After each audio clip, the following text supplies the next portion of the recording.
America Online was a big thing when I was about 13, or in other words for my generation, AIM, which stood for, you guessed it, AOL Instant Messenger. It was around 2002 and I would have been freshly 13 at that point, and in the 8th grade. I had many times gone into the chat rooms by myself or with friends while goofing around.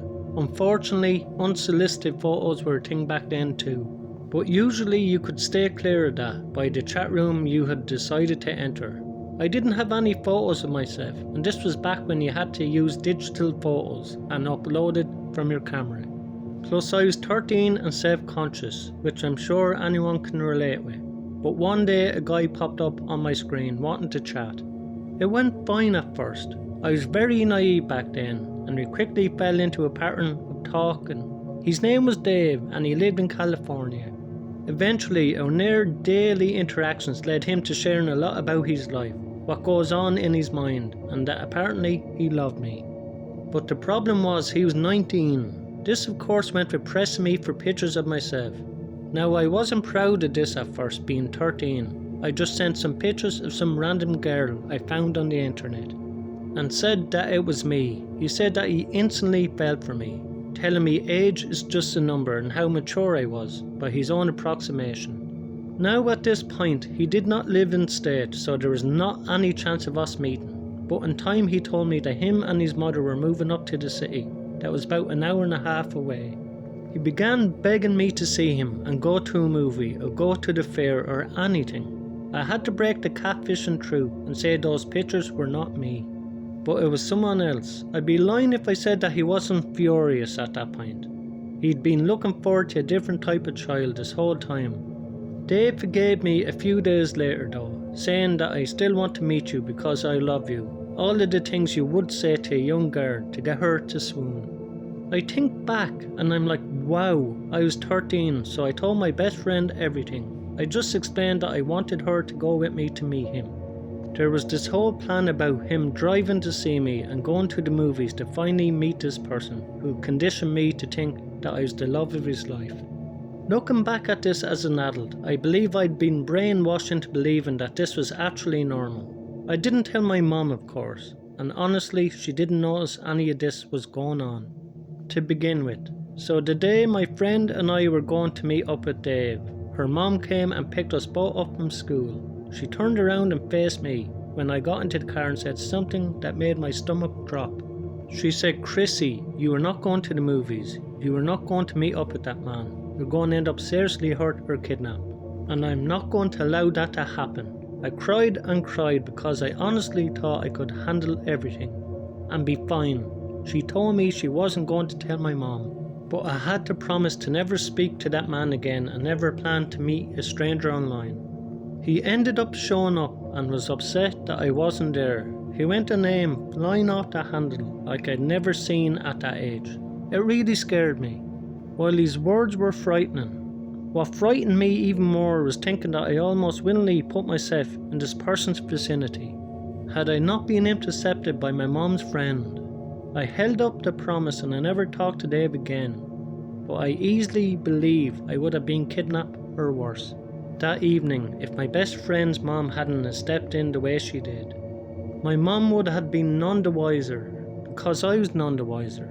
Now that we're more than 20 years from this experience, I'm still thankful that I learned that dire lesson when I did. The internet is a scary place and it's best to stay out of them chat rooms.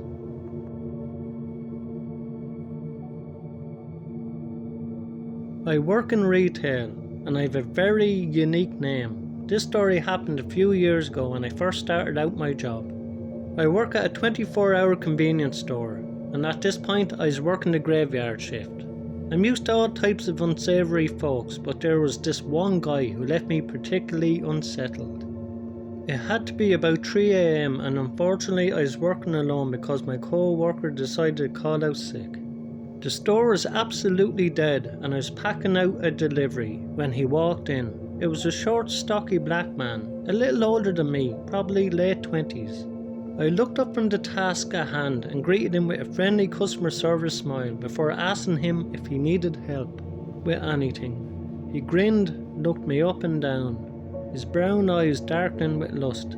"Yeah, do you sell condoms?" I nodded and pointed him to the health and beauty section of the store and proceeded to make my way to the register to cash him out. He browses for a little while and typically picked up a box of Magnum and those herbal sexual supplement pills. "So how are you tonight?" he inquired. I told him I was fine, working hard and anxious to be done with my shift, to go home. His eyes had travelled up and down my body once more. His eyes is settling on my name tag, which is pinned just beneath my left breast. I felt a little uncomfortable at this point. I never really been comfortable with people staring at me, and his eyes lingered longer than necessary.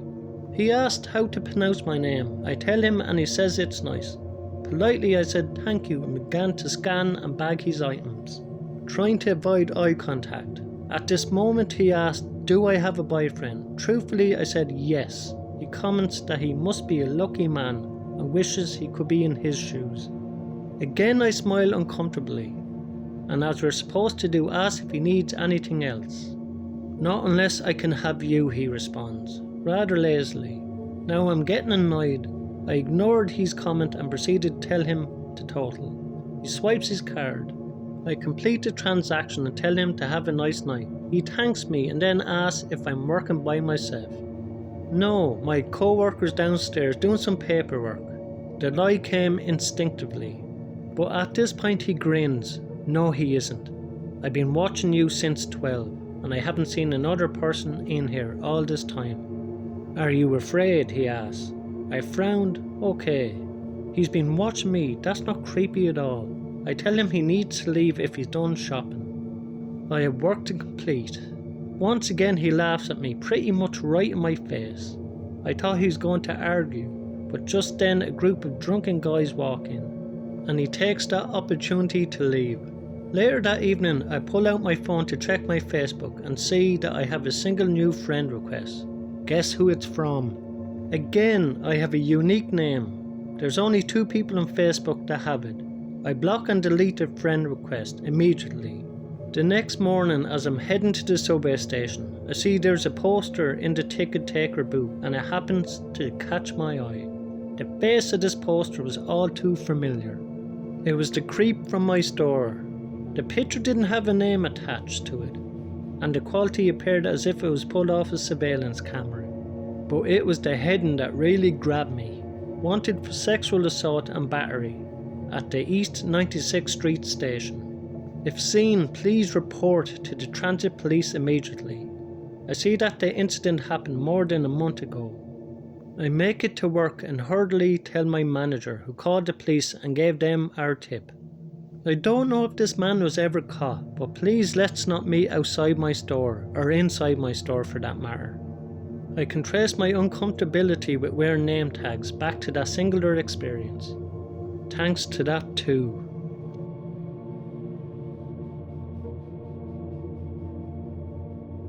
Back when I was 24, I would hang out with a co-worker of mine most Friday nights at a bar and play some pool. I'm not very good at pool, but sometimes after I have a few drinks in me, I start to play well. My co-worker was pretty good though, so the nights that I was hot, we would often clean up and be playing for a while. The usual way that pool works in a bar is you come up and put a quarter on the table to claim the next game. The winner stays on the table and the new group pays for that game. The table took 4 quarters to release the balls for the next game. If you keep winning, you stay on the table and don't pay. This particular bar had a main floor and a basement level, and the pool table was in the basement. On this night it was pretty slow. We played some one-on-one between us since nobody else was around. Eventually there was 2 other guys that came down and wanted to play, so we demolished them on what proceeded to be an uneventful game, but one of the guys seemed to get agitated when they lost. Although he wanted to play again, we told him to pay for it, and we would definitely play again. That's when this guy started arguing that he shouldn't have to pay and that we should split it. We explained how it usually works, and he eventually reluctantly agreed. My co-worker and I then proceeded to kick their asses again. This made the guy even more mad. He began screaming at us, insulting us, just all around losing it. The two of us were both in decent shape at the time, so we didn't really feel threatened, and there was no way that we were going to give up the table to these guys and just leave, but in hindsight, we should have just done that. Miraculously, we actually managed to calm the guy down. He seemed susceptible to reason, maybe understood that there was a protocol for playing. We cracked some self-deprecating jokes and eventually fell into a decent rapport with these two guys. They kept wanting to play and we kept beating them, but they kept paying and we were all joking around and doing some playful trash talking. Then the guy who was angry earlier started to get a little too comfortable. He would come over and stand just a little bit too close to me. He started touching me, putting his hands on my shoulders. He kept talking about my shirt and how much he loved it. It was a burn plaid pattern green shirt, but he would not stop talking about it. At one point he came behind me when I was shooting and grabbed at the collar, pulled it away from me because he needed to know what size it was and he wanted to see the tag. This was really starting to piss me off at this point, so my co-worker and I eventually said that we're going upstairs to get some beers, and we just left. That Monday I was back to work. I work in the TV industry at the time. I was working at a small local TV station. It was my first job out of college and I was working my way up at the time. I was doing a weekly rotation with two other people, where we would cycle through different jobs in the control room. That week I was a Chiron operator, which in case you didn't know is the machine that does live on-air graphics. The ones that come on the lower third of the screen, or over the shoulder, boxes full screen, pictures, things like that. I would come in, make the graphics, and then during the news I would call them up and have everything ready when it needed to be aired. I had missed the morning meeting that day for some reason or another, so I didn't know any of the stories that were going to be on that day. One story was about a crime, so I opened a folder that had the producer left mugshots in it. Get ready for the citron. To my shock, there was the creep from the bar, staring back at me through the screen. I couldn't open up the show rundown fast enough to see what he apparently did. The next night at the same bar, he had stabbed someone in the parking lot, allegedly over a fight regarding the pool table. The guy that he stabbed lived, but whenever this story pops into my head, I always think about how my night would have ended if we didn't ride the fine line between making this guy too angry or letting him get too friendly. Thanks a million to everyone who likes subscribing my videos, I really appreciate it. If you enjoyed these stories, you'll enjoy the next 3 stories in the box above. Thank you.